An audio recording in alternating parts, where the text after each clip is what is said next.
ओम नमः शिवाय, हर हर महादेव, जय महाकाल। कैसे हैं सब लोग। देखिए 18 सितंबर के दिन पड़ रही है हरतालिका तीज और इस दिन को बहुत ही ज्यादा खास और विशेष बना रहा है इस दिन का सोमवार का दिन है ना। सोमवार का दिन वैसे ही महादेव जी का दिन होता है और इस दिन हरतालिका तीज का दिन पड़ रहा है जो कि इस वाली तीज को बहुत ही ज्यादा खास और विशेष बनाता है। पूज्य गुरुजी ने अपनी कथा में कई बार इसके बारे में वर्णन किया गया था। जब माता मैया पार्वती जी ने घोर तपस्या करके महादेव जी को प्रसन्न करके उन्हें वर के रूप में पाया था, तब उन्होंने महादेव जी ने पार्वती मैया को वरदान दिया था और उसी वरदान के रूप में पार्वती मैया ने यह मांगा था कि जो भी स्त्री नारी तीज के दिन का व्रत करेगी, अनुष्ठान करेगी, उपाय करेंगे ना, उसका 100% फल उन्हें जरूर प्रदान होना चाहिए। इसी दिन किए जाने वाला एक बहुत ही अद्भुत सा उपाय, मात्र 5 पत्तियां आपको लेनी है और आप जो मांगोगे वो सब कुछ मिलेगा। खुद मेरे देव आदिदेव महादेव जी आपकी सारी मनोकामनाओं को पूरा जरूर करेंगे। मात्र 5 पत्तियां आपको चढ़ा देनी होगी हरतालिका तीज के दिन।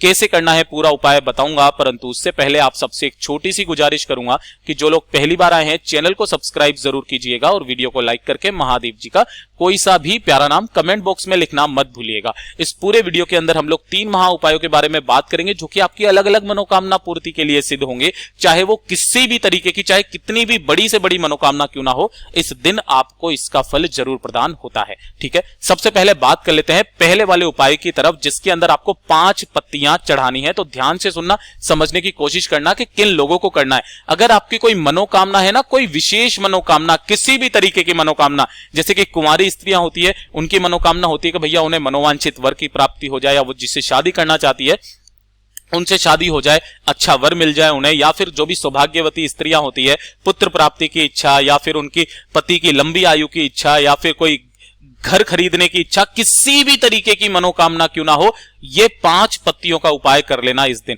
अगर आपने व्रत किया है तो ठीक, नहीं किया तो ठीक, आपको ये वाला उपाय जरूर करना है, सभी को करना है। ध्यान से सुनना, समझने की कोशिश करना कैसे करना होगा। आपको लेनी होगी 5 पत्तियां। अब भैया वो 5 पत्तियां होनी कौन सी चाहिए वो ध्यान से सुनना। ऐसा नहीं है कि आप 5 की 5 पत्तियां शमी वृक्ष की ले लें, है ना। ऐसा बिल्कुल भी नहीं है कि आप 5 की 5 पत्तियां बेल वृक्ष की ले लें, या फिर 5 पत्तियां आप पीपल के वृक्ष की ले लें। पूज्य गुरुजी ने अपनी कथा में बहुत जोर करके बताया था कि आपको कोई सी भी इस तरीके की पत्तियां नहीं लेनी है कि आपको पांचों की पांचों पत्तियां एक जैसी ले लेनी है। पूज्य गुरुजी ने कहा कि हरतालिका तीज के दिन और किस समय करना है उस समय का ध्यान रखना। आपको किसी भी वृक्ष की 5 पत्तियां ले लेनी है, किसी भी वृक्ष की, है ना। कोई जरूरी नहीं है कि आप 5 की 5 पत्तियां पीपल के वृक्ष की लो, या फिर आपको शमी वृक्ष की लेनी है, या बेलपत्र की लेनी है ना। ऐसा कोई जरूरी नहीं है। किसी भी वृक्ष की आपको कितनी ले लेनी है, 5 पत्तियां। लेकिन ध्यान रखना, उनमें गलती से भी तुलसी की पत्ती मत ले लेना, है ना। तुलसी की पत्ती आपको भूल करके भी नहीं लेनी है। मैं फिर से वापस आपको कह देता हूं, काफी बार फिर मेरे पास कमेंट आते कि भैया हमने गलती से तुलसी जी का पत्ता चढ़ा दिया, अब कुछ उपाय उल्टा तो नहीं हो जाएगा, या फिर कुछ पाप तो नहीं लगेगा। तो ध्यान रखना, तुलसी जी का पत्ता चढ़ाने से दोष लगता है, तो तुलसी का पत्ता मत ले लेना। इसके अलावा आप कोई से भी पत्ते ले लेना। अगर मैं आपको बताऊं तो मेरे परिवार में जो भी इस उपाय को करने वाले हैं कल, वो कौन कौन सी पत्तियां पहले से ही तैयार कर ली है। एक तो शमी वृक्ष की पत्ती ले ली है, दूसरी बेलपत्र की पत्ती ले ली है, तीसरा पीपल का पत्ता ले लिया है ना, और चौथा ले लिया है धतूरे का पत्ता, और 5वां जो है वो है बड़ का पत्ता। बड़ का पत्ता मुझे नहीं मिला, इस वजह से मैंने नहीं बनाया, वो भी मैं ला करके रख दूंगा। ये जो 5 पत्ते हैं ना, इन 5 पत्तों को लेकर के एक लोटा शुद्ध जल लेकर के पहुंच जाना मेरे देव आदिदेव महादेव जी के मंदिर शिवलिंग के पास। अब ध्यान से सुनना, इस वाले उपाय को करने का जो समय है ना, वो कब है। इस वाले उपाय को हरतालिका तीज के दिन, केवल और केवल हरतालिका जो तीज आती है उसके दिन प्रदोष काल से लेकर के, है ना, प्रदोष काल यानी कि शाम के समय, जैसे कि सूर्य ढलने वाला जो समय होता है ना, उससे आधे घंटे पहले और आधे घंटे बाद का जो समय होता है प्रदोष काल कहलाता है। उस प्रदोष काल से लेकर के जब तक हरतालिका तीज का समय चल रहा है उसके ब्रह्म मुहूर्त तक, है ना, ब्रह्म मुहूर्त तक आपको यह वाला उपाय करना है। यहां पर जाना है, सबसे पहले उत्तर दिशा की तरफ, नॉर्थ डायरेक्शन की तरफ मुंह करके खड़े होकर के आपको 1 लोटा शुद्ध जल मेरे देव आदिदेव महादेव जी के ऊपर समर्पित करना है, दोनों हाथों से। लेकिन ध्यान रखना, जब भी आप यहां जल समर्पित करेंगे, सबसे पहले आपको जल समर्पित करना होगा माता रानी के हस्त कमल के चारों तरफ, और उसके बाद में जल समर्पित करना है शिवलिंग के ऊपर। ऐसे जल समर्पित कर दिया, अपने दाहिने हाथ में एक साथ उन 5 पत्तों को लेना, है ना, अपना नाम और गोत्र बोलकर अपना नाम और गोत्र बोलकर जिस मनोकामना के लिए भी आप ये वाला उपाय कर रहे हो ना, सारे के सारे पत्ते लेकर के आपको शिवलिंग के ऊपर ही समर्पित कर देने हैं। चाहे आपने व्रत किया ना किया, अनुष्ठान किया ना किया, कोई किसी भी तरीके की पूजा करी या ना करी, जो स्त्री 5 अलग अलग वृक्ष के पत्तों को शिवलिंग के ऊपर समर्पित कर देती है इसी समय के अंदर, मेरा बाबा उसकी सारी मनोकामनाओं को पूरा जरूर करता है। पूज्य गुरु जी का यह वाला उपाय बहुत ही ज्यादा खास और अद्भुत है, जरूर कीजिएगा। अब बात कर लेते हैं दूसरे वाले उपाय की तरफ। ठीक है, देखिए दूसरा वाला उपाय किन लोगों के लिए है, ध्यान से सुनना। यह वाला उपाय सुहागिन और कुंवारी दोनों के लिए मैं बताऊंगा, है ना। सुहागिन स्त्रियां वो स्त्रियां जिनके वैवाहिक जीवन सही नहीं चल रहा है ना, लड़ाई झगड़े कलेश बहुत ज्यादा रहते हैं, पति का प्रेम नहीं मिलता है, या फिर दोनों के बीच में प्रेम भी नहीं है, प्रेम खत्म हो गया है, यानी कि केवल सादा जीवन जी रहे हैं, प्रेम नाम की कोई सीमा नहीं है ना। इस वाले एक उपाय को कीजिएगा, दूसरे दिन से ही आपको असर दिखाई देने लग जाएगा, दोनों के बीच में प्रेम बढ़ने लगेगा। और जो दूसरा उपाय इसी के अंदर बताऊंगा वो कुंवारी स्त्रियों के लिए होगा, जिन्हें मनोवांछित फल की प्राप्ति करनी है। ठीक है ना, चाहे वो उनकी नौकरी के लिए हो, चाहे वो उनकी जॉब वगैरह किसी के लिए भी हो सकती है। ठीक है, ध्यान से सुनना, समझने की कोशिश करना। केवल थोड़ा सा अंतर बताया गुरुदेव ने। आपको एक स्टील का लोटा लेना है इस वाले उपाय में, है ना। इसके अंदर भरना होगा गाय माता का कच्चा दूध। किसका? गाय का कच्चा दूध, जिसे एक भी बार गर्म नहीं किया गया हो, यह चीज ध्यान में रख लेना। तो गाय माता का कच्चा दूध ले लिया, थोड़ा सा लेना केसर। ठीक है, इन तीनों चीजों को, मतलब इसी लोटे के अंदर आपको गाय माता का कच्चा दूध और केसर डाल करके इसे पूरा अपने घर के शुद्ध जल से भर लेना है।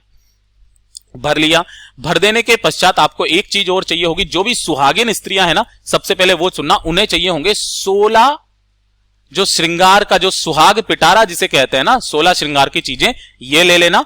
एक लेना होगा सफेद फूल, है ना, एक लेना होगा सफेद फूल, एक लेना होगा लाल फूल। अब ध्यान रखना, सफेद फूल में केतकी के फूल के अलावा कोई सा भी फूल ले लेना, लाल में आप कोई सा भी, जो भी आपको लाल पुष्प मिले ले लेना।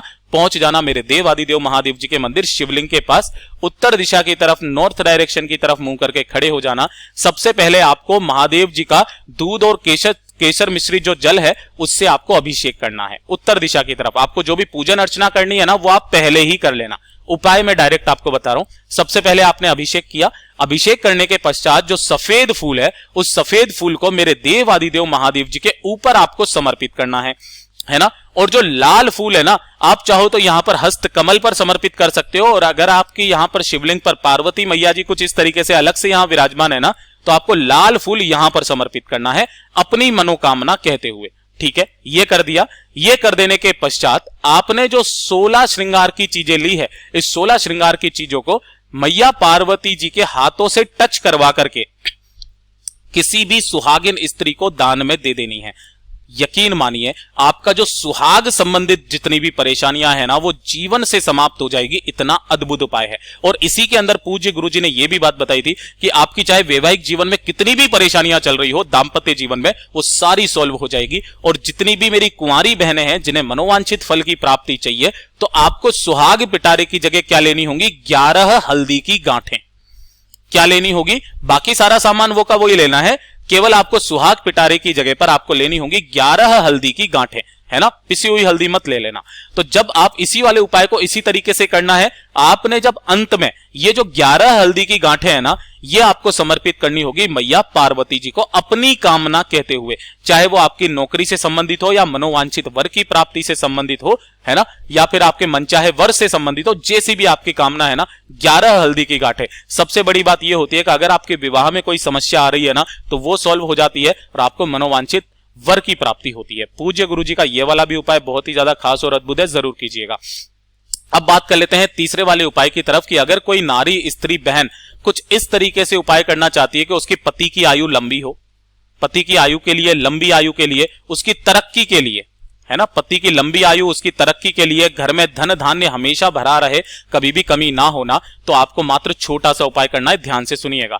आपको लेनी होंगी इस तरीके से 7 हरी चूड़ियां, सुहाग वाली चूड़ियां, जो डिजाइनर ना हो इस तरीके की चूड़ियां लेना, और थोड़ी सी लेनी होगी आपको मोली, है ना। अब ध्यान से सुनना, आपको ले लेना होगा 1 लोटा शुद्ध जल। मैं इस वाले उपाय को पहले भी कई बार बता चुका हूं, तीज के दिन ही मात्र इस उपाय को किया जाता है। इन्हें लेकर के पहुंच जाना कहां पर, बेलपत्री पेड़ के पास में। सबसे पहले आपको उत्तर दिशा नॉर्थ डायरेक्शन की तरफ मुंह करके बैठ जाना है। 1 लोटा शुद्ध जल इसी की जड़ों में आपको समर्पित करना है और जड़ों में समर्पित कर देने के पश्चात ओम नमः शिवाय श्री शिवाय नमस्तुभ्यम का स्मरण करते हुए आपको ये जो मोली है ना, इसे आपको इस तरीके से खोलना है और इसी के अंदर आपको वो सारी की सारी चूड़ियों को ऐसे करके पहना देना है। पहना देने के पश्चात आपको करना क्या है कि जैसे कि ये पेड़ होता है ना, इस पेड़ के चारों तरफ आपको ऐसे करके बांध देना है उस मोली को जिसके अंदर 7 हरी चूड़ियां आपने पहनाई है, ठीक है ना। 7 हरी चूड़ियों को पहना देने के पश्चात आपको इसी वाले वृक्ष की 11 परिक्रमा करके अपनी मनोकामना कहनी है और अपनी मनोकामना कहने के पश्चात मेरे देवादिदेव महादेव जी के स्मरण करके आपको वापस घर की तरफ चले आ जाना है। मात्र 1 महीना आप करके देख लीजिएगा, 1 महीने में ही मेरा बाबा आपको फल की प्राप्ति जरूर कर देगा। पूज्य गुरु जी का ये वाला उपाय बहुत ही ज्यादा खास और अद्भुत है, जरूर कीजिएगा। वीडियो पसंद आया हो तो लाइक जरूर करना, चैनल को सब्सक्राइब जरूर कीजिएगा।